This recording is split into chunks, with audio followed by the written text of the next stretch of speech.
Hi and welcome to this week's Lightroom TV video tutorial. In this video I'm going to show you how to recreate this retro movie style effect.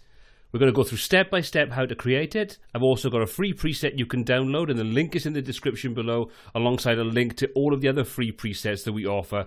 So take a look at this, check it out, see exactly how you do it, and then you can look at recreating this effect yourself.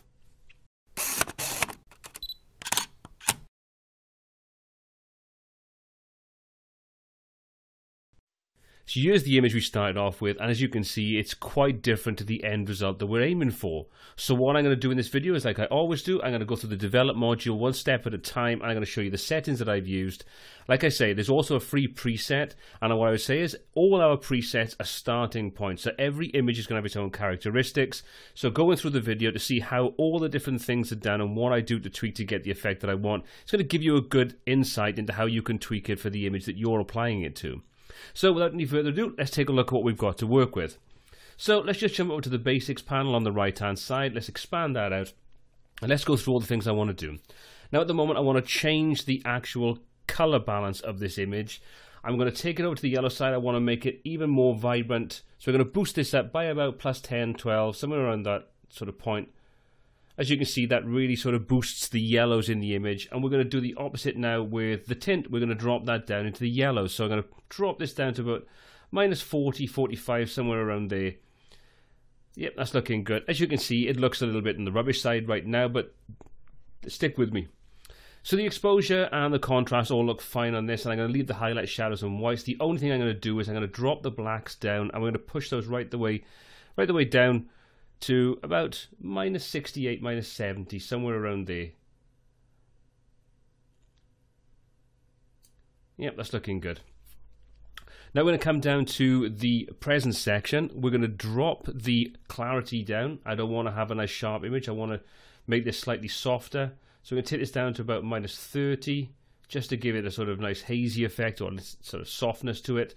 The vibrance, again, I want to take that right the way down. So we're going to drop that down to about minus 85, minus 80, 85, somewhere around there. So we're getting almost a black and white image. And now what we're going to do is we're going to bump the saturation up ever so slightly. So we take that up by about plus 40. Now what you're seeing is that if we do that, the saturation is boosting the yellow colors, the sort of warmer tones in the image, whereas the vibrance is dropping down and making the other areas cooler. So we're just desaturating the cooler tones, boosting the warmer tones. So about 80. Saturation, let's take that a little bit more. Let's take that to about 40. Yeah, that's looking good. So we're halfway there. Let's take it out of the tone curve now, and what we're going to do is we're going to crush the blacks. At the moment we've got quite a lot of contrast in here, so you can see the black areas in the shadows, the cars on the left and right hand side. They're quite heavily blackened out. So what we're going to do is we're going to come in and we're going to grab the bottom left hand corner, which is our shadow area, the darkest points in our image. And if you don't see this, make sure you're in the linear curve mode. If you're not, just click on the little symbol in the corner. You'll see it'll switch us between the two different modes. Now all we're going to do is come over to this bottom left hand corner and we're going to drag that up. I want to open those blacks up. And there we go. So you can see now the blacks are no longer jet black. They're more of a dark grey. So that gives that sort of cinematic look. And what we're going to do is the opposite. We're going to come to the highlights and we're going to drop those down a little bit just to flatten the highlights out a little bit. Only a small amount, probably about 5 or 10%. That should do exactly what I want. So let's just A-B that. So you can see there's the before and there's the after. So with that done, I'm now ready to move on to the actual colors that I want to take out of the image. So we're just going to expand out the HSL slider. And I'm going to cut the saturation and we're going to start dropping the reds, orange, yellows and greens down to take those out of the image itself. So let's drop the reds down. I'm going to go to about minus 65 on that, minus 60, 65, somewhere around there. Same again with the oranges, a little bit less on this, take that to about 40, around the 40 mark. Yellows we're going to drop down to about the same. And we're going to take the greens down and we're going to take those out completely. So all's being left in there now is the yellow that influences it. So that's looking pretty good. We've finished with the HSL section now, and let's come down to the split toning. So in the split toning section, I want to go through and apply some highlight coloration and some shadow coloration. Now, different movie effects will use different color combinations for this kind of thing. And for this example, we're going to take this over and we're going to get the split toning to around the 60 mark, which is going to give us the sort of orangey yellows in the highlights. I don't want to go crazy with this, so I'm going to keep this quite low. Probably around 10 or 12 is going to be more than enough. So you can see it introduces some warmth back into the sky where we've got the sun flaring through the trees. Now they're going to do the same thing for the shadows. We're going to give this a different color. We're going to give these a sort of a bluey teal kind of tinge. So we're going to take that over till we get to the kind of color scale that I want, which is around in between the blues and the greens, which is going to give us that sort of that teal color. And we're going to give this a slight teal tint as well. Not crazy, about 10 or 11, and you can see the shadow areas now start to take on that slight blue tint. So you can adjust this to get exactly what you want. You can try different color combinations to get the effect that you like.